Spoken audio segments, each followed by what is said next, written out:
Assalamualaikum warahmatullahi wabarakatuh. Waalaikumsalam. Kok kayak kurang semangat nih, Bu? Semangat ya, jawab salam ini. Saya ulangi lagi, yang jawab salamnya paling semangat, saya doakan tahun depan umroh bareng keluarga. Saya ulangi, Assalamualaikum warahmatullahi wabarakatuh.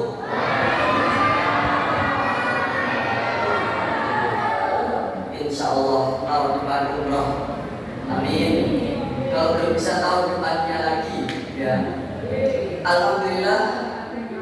Rabbil alamin wassalatu wassalamu ala Rasulillah wa ala alihi wa sahbihi wa man wala. La haula wa la quwwata illa billah. Amma ba'du. Yang kami hormati jajaran para takmir masjid, para sepuh, para kiai, ustaz-ustadzah dan jamaah sekalian yang semoga dirahmati Allah Subhanahu wa taala.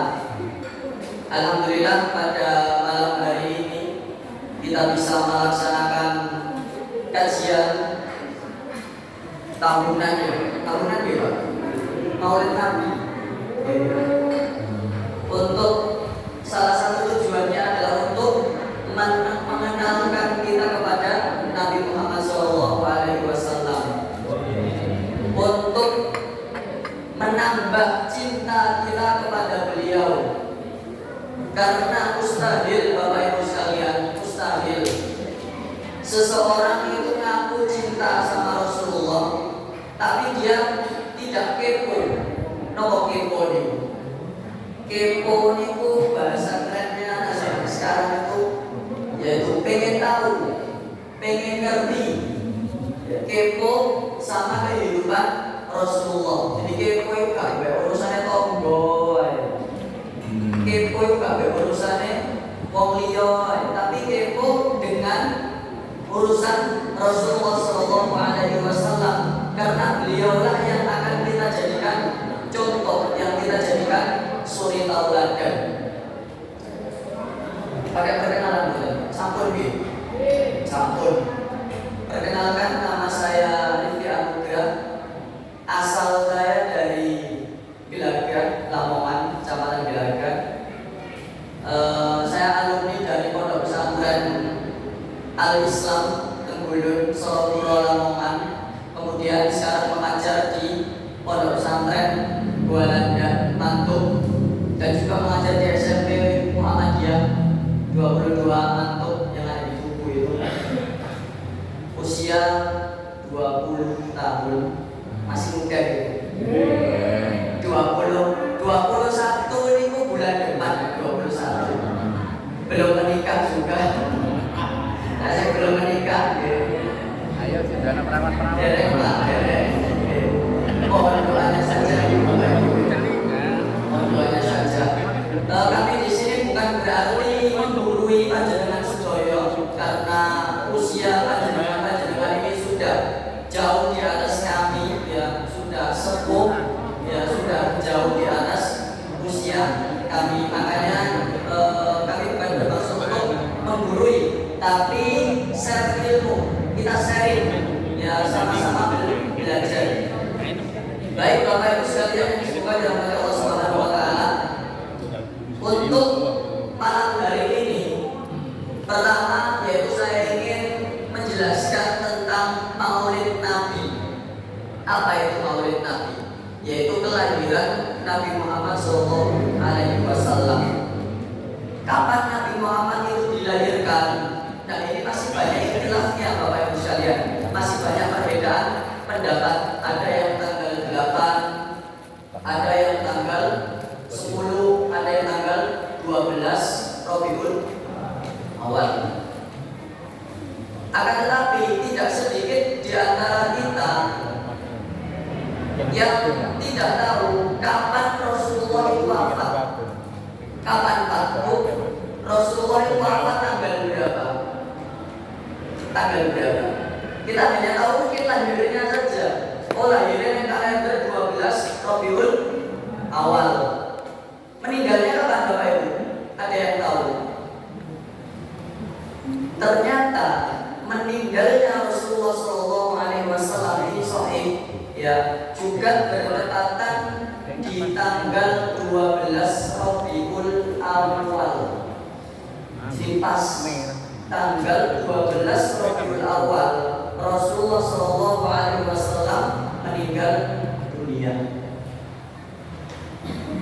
Itu alasannya Bapak Ibu sekalian. Jadi secara tidak langsung kalau kita memperingati hari lahirnya Nabi Muhammad SAW, kita juga sedang mengenang ya, di sisi lain bahagia, di sisi lain juga bersedih karena tahun meninggalnya Rasulullah SAW.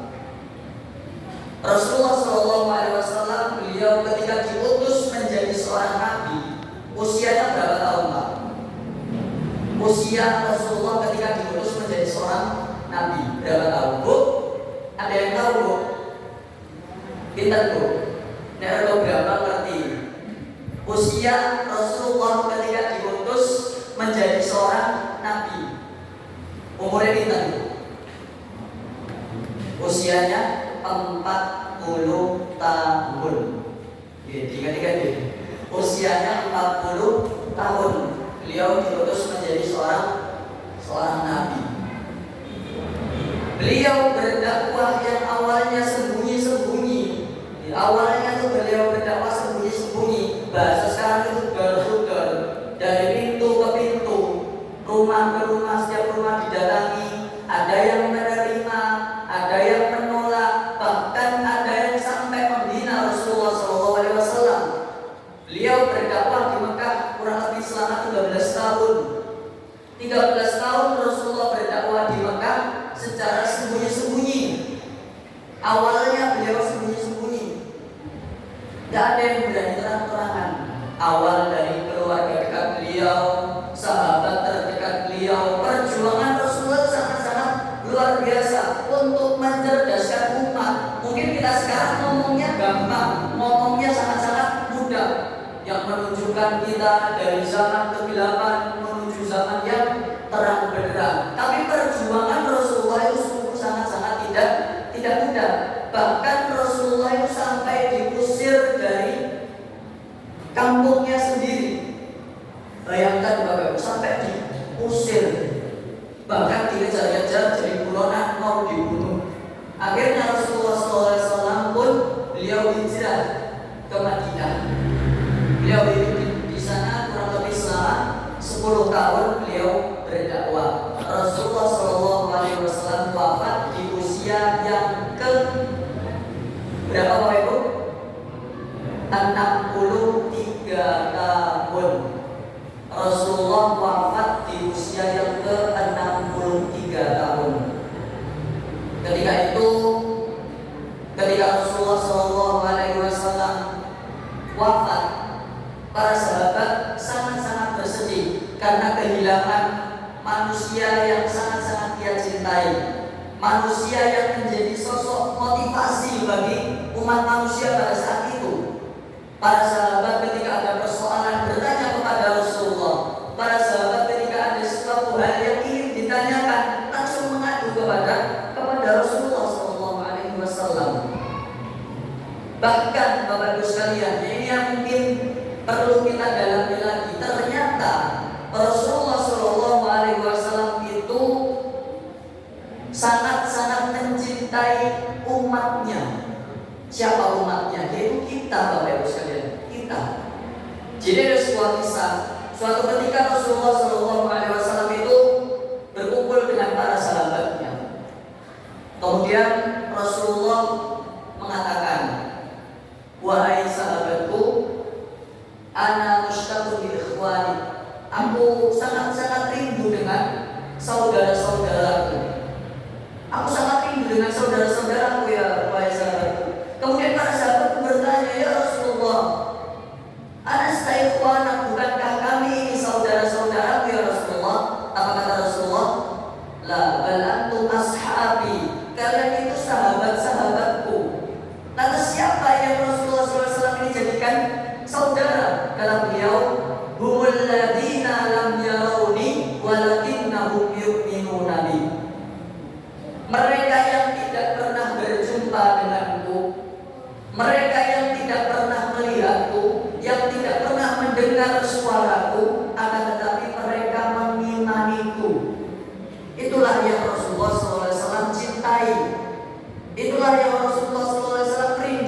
Siapa itu? Kita, Bapak Ibu sekalian. Kita yang sangat-sangat dirindukan oleh beliau. Bahkan Rasulullah SAW itu beliau tidak akan masuk ke dalam surga, melangkahkan kaki ke dalam surga sebelum semua umatnya berkumpul dan dibimbing oleh beliau untuk masuk ke dalam jannahnya. Ketika dihadapkan kepada beliau surga Firdaus yang keindahannya sangat-sangat luar biasa, tidak pernah dilihat oleh mata, tidak pernah terdengar oleh telinga, dan tidak pernah terbesit dalam pikiran. Ketika dihadapkan kepada beliau surga Firdaus, wajah beliau tidak berubah, tidak ada rasa suka kepada surga Firdaus. Kemudian Allah Subhanahu wa taala memerintahkan kepada Rasulullah, wahai Muhammad, masuklah engkau ke dalam surga Firdaus. Masuklah kamu ke dalam surga, bersenang-senanglah kamu di dalamnya. Namun apa kata Rasulullah? Ya Allah, aina ummati? Di mana umatku ya Allah? Di mana umatku? Aku gak mau masuk surga ini sendirian. Aku gak mau bahagia ini sendirian. Itu perjuangan Rasulullah, Bapak Ibu sekalian. Ketika di dunia beliau membela perjuangan, beliau membela umat muslim, kita semuanya. Bahkan ketika di akhirat sana, beliau pun meminta syafaat untuk kita semuanya. Ketika di padang mahsyar, semua manusia sibuk dengan dirinya sendiri, sibuk dengan dirinya sendiri. Ya umma firrul mar'u min akhi. Pada hari itu manusia lupa dengan saudaranya. Wa ummi wa abi, lupa dengan ibu bapaknya. Wa sahibati wa bani, lupa dengan sahabat-sahabatnya, dengan teman-temannya, bahkan kepada anaknya sendiri dia lupa. Likulli imri'in minhum yawma idzin sya'nun yughni. Mereka sibuk dengan urusan mereka sendiri-sendiri. Mereka sibuk dengan urusan mereka sendiri-sendiri. Bahkan diriwayatkan di padang mahsyar kelak, Bapak Ibu sekalian, di padang mahsyar kelak manusia itu dibangkitkan dalam keadaan tidak berbusana, tidak beralas kaki, dan dalam keadaan belum dihitan, seperti baru dilahirkan. Kemudian Aisyah radhiyallahu anha, istri dari Nabi Muhammad SAW, bertanya kepada Rasulullah, ya Rasulullah, apa yang malu? Karena beliau adalah seorang yang pemalu. Apakah tidak ada seorang yang melihat auratku? Kata Rasulullah, wahai Aisyah, urusan pada waktu itu jauh lebih besar daripada melihat aurat orang lain. Mereka hanya menginginkan dirinya agar sukses di akhirat kelak. Mereka tegang, apakah nasibku nanti masuk ke dalam surga ataukah neraka? Kita semuanya menunggu selama kurang lebih 50.000 tahun di padang mahsyar, 50.000 tahun. Sedangkan kalau diperhitungkan dari dunia dengan dari akhirat itu berbeda, Pak. Lamanya itu berbeda. Satu hari di dunia sama dengan 1000 tahun di akhirat. Sangat-sangat lama. Masyaallah muslimin wal muslimat rahimani wa rahimakumullah. Bahkan jemaah sekalian, ketika menjelang wafat Rasulullah SAW, menjelang wafat beliau sangat-sangat memikirkan nasib umatnya. Kita semuanya, kita yang dipikirkan oleh Rasulullah. Ketika malaikat Israel datang kepada Rasulullah, datang ke rumah beliau, mengetuk rumah beliau, kemudian beliau mengatakan, ya Rasulullah, aku diutus oleh Allah Subhanahu wa taala untuk memberimu dua pilihan. Pilihan yang pertama, al-baqa fid dunya, engkau tetap di dunia, engkau kekal di dunia. Atau yang kedua, pilihan yang kedua yaitu ar-rafiqul a'la, yaitu engkau wafat dan pergi menghadap Tuhanmu. Ar-rafiqul a'la. Kemudian Rasulullah SAW, ar-rafiq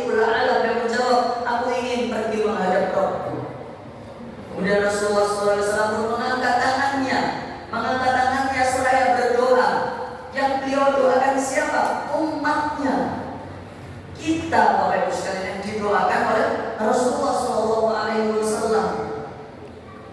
Ketika Rasulullah SAW sudah selesai mendoakan umatnya, kemudian apa?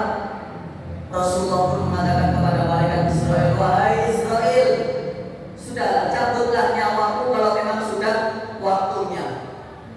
Kemudian malaikat Israel pun mulai mencabut nyawa Rasulullah SAW dengan sangat-sangat perlahan dan perlahan, sangat-sangat perlahan, sangat-sangat lembut. Kemudian apa kata Rasulullah? Beliau mengatakan, ada ya Israel, apa ini wahai Israel? Sakit sekali. Kemudian Rasulullah SAW berteriak, ada ya Rasulullah, ada ya Israel. Kata Israel, ya Rasulullah, inilah yang dinamakan sakaratul maut. Inilah yang dinamakan sakitnya di dalam kematian. Bapak Ibu sekalian, Rasulullah adalah manusia yang paling mulia, tapi beliau masih merasakan sakaratul maut. Beliau masih merasakan sakaratul maut. Kemudian beliau mengangkat tangannya seraya berdoa, la ilaha illallah, inna lil mauti lasyakarat. Tidak ada Tuhan selain Allah. Sesungguhnya di dalam kematian itu ada syakaratul mautnya. Ada proses pencabutan nyawa. Kemudian Rasulullah berdoa, Allahumma khaffif alayya syakaratul maut. Ya Allah, ringankan syakaratul maut ini ya Allah. Ringankan dan ringankan. Rasulullah berdoa seperti itu. Proses pencabutan nyawa yang sangat-sangat luar biasa dahsyat, dan kita semuanya pasti akan mengalaminya. Kemudian malaikat Israel pun menoleh dan mengatakan kepada Nabi Muhammad, ya Rasulullah, ini sudah aku ringankan 70 kali keringanan ya Rasulullah. Sungguh aku tidak pernah mencabut nyawa seorang hamba lebih lembut daripada mencabut nyawamu ya Rasulullah. Ini sudah sangat-sangat aku lembutkan, sudah sangat-sangat paling ringan. Kemudian Rasulullah pun menangis. Beliau mengatakan, Allahumma khaffif ala ummati fi syakaratil maut. Ya Allah, tolong ringankanlah syakaratil maut umatku ya Allah. Yang didoakan siapa? Umatnya. Wattaqqil alayya, dan bebankan semuanya kepadaku. Ini pengorbanan Bapak Ibu sekalian. Pengorbanan Rasulullah agar umatnya tidak merasakan sakitnya sakaratul maut. Wattaqqil alayya ini bahasa cinta Bapak Ibu sekalian. Mungkin kalau panjenengan punya anak, anaknya itu sakit, mungkin ibu-ibu pernah, ojo sampean sing loro, ben ibu wae sing loro. Pernah seperti itu, Bu? Nah, ini bahasa cinta. Tidak rela anak itu sakit, biar ibu saja yang sakit. Sama seperti Rasulullah SAW. Beliau tidak rela umatnya merasakan sakaratul maut. Maka dari itu jamaah sekalian, senantiasa kita mengingat perjuangan beliau. Ketika beliau hidup, beliau merindukan umatnya, merindukan kita. Bahkan ketika beliau di akhir hayatnya mengangkat tangannya dan mendoakan kita di detik-detik akhir hayatnya. Bahkan ketika di akhirat kelak, beliau pun masih memikirkan kita. Lantas bagaimana kita tidak berdosa? Kita tidak pernah memikirkan perjuangan beliau. Kita tidak pernah memikirkan bagaimana agar sunnah Nabi Muhammad ini berjalan. Kita tidak pernah memikirkan bagaimana agar agama Islam ini bisa tegak di muka bumi ini. Jamaah sekalian yang semoga dirahmati Allah Subhanahu wa Ta'ala, terakhir yang ingin kami sampaikan, kondisi terakhir. Rasulullah SAW itu diutus untuk menyempurnakan akhlak manusia. Innama bu'ithtu liutammima makarimal akhlak. Sesungguhnya aku diutus tidak lain dan tidak bukan hanya untuk menyempurnakan, salah satu tujuannya adalah untuk menyempurnakan akhlak manusia. Maka beliau SAW itu sangat-sangat mulia akhlaknya. Tapi masih banyak orang-orang yang tidak suka, masih banyak orang-orang yang membenci beliau. Tapi beliau mendapatkan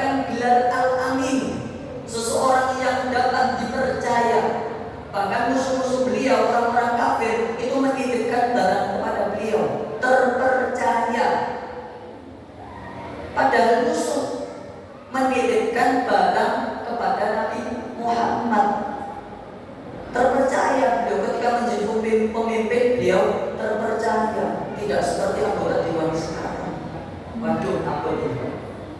Tidak terpercaya, dikei amanah tambah tidak dilaksanakan. Itu ciri-ciri orang munafik. Ciri-ciri orang munafik, ketika diberikan amanah dia tidak melaksanakan dengan baik, ketika dipercaya dia khianat, dan ketika dia berbicara dia berdusta. Pas kampanye kowe nak bahas wapi tak dandani kabeh dalane, masyarakat makmur sejahtera. Wallahu a'lam. Ya, semoga Allah Subhanahu wa taala memakmurkan negeri kita Indonesia ini. Allahumma amin. Itu saja yang dapat kami sampaikan. Kami akhiri dengan doa. Moga Bapak Ibu bisa mengaminkan setiap potongan doa yang kami bacakan. A'udzubillahi minasyaitonirrajim. Bismillahirrahmanirrahim. Innallaha wa malaikatahu yusholluna 'alan nabi ya ayyuhalladzina amanu shallu 'alaihi wa sallimu taslima. Allahumma ighfir lil muslimina wal muslimat wal mu'minina wal mu'minat al ahya'i minhum wal amwat innaka antas sami'ul qarib mujibud da'wah wa ya qadiyal hajat. Rabbana zalamna anfusana wa in lam taghfir lana wa tarhamna lanakunanna minal khasirin. Rabbana hab lana min azwajina wa dhurriyyatina qurrata a'yun waj'alna lil muttaqina imama. Allahumma inna nas'aluka husnal khatimah wa na'udzu bika min su'il khatimah. Allahumma arinal haqqa haqqan warzuqna ittiba'ah wa arinal batila batila warzuqna ijtinaba. Rabbana atina fid dunya hasanah wa fil akhirati hasanah wa qina adzabannar. Subhana rabbika rabbil izzati amma yasifun wa salamun alal mursalin walhamdulillahi rabbil alamin. Amin amin ya rabbal alamin. Terima kasih, itu saja yang dapat kami sampaikan. Kalau ada salah katanya kami mohon maaf yang sebesar-besarnya. Aqulu qouli hadza wa astaghfirullah li wa lakum. Wassalamualaikum warahmatullahi wabarakatuh.